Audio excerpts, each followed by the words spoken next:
Rail రోకోకు MLC కవిత పిలుపు.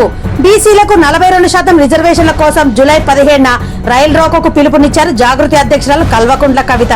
మెదక్లో BC సంఘాలతో సమావేశమైన కవిత రిజర్వేషన్ల బిల్లు ఆమోదం కోసం కేంద్రంపై ఒత్తిడి తేవాల్సిన అవసరం ఉందని పేర్కొన్నారు.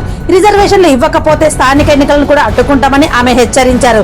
అయితే రైల్ రోకో కార్యక్రమం చట్టపరంగా గంభీరమైనదని, రైలుకు అడ్డుగా నిలిచిన వారిపై తీవ్రమైన కేసు నమోదు చేయవచ్చని, తెలంగాణ ఉద్యమ సమయంలో కూడా అలాంటి కేసుల బాధను నేతలు భరించాల్సి వచ్చిందని పలువురు గుర్తు చేసుకున్నారు. ఇక కవిత తీరుపై బీఆర్ఎస్ పార్టీలను చర్చలు జరుగుతున్నాయి.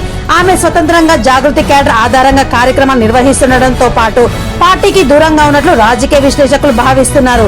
బీసీ రాజకీయాలపై కవిత దృష్టి సారించడం పార్టీ నేతలకు షాక్ గా మారిందని పలువురు అభిప్రాయపడుతున్నారు.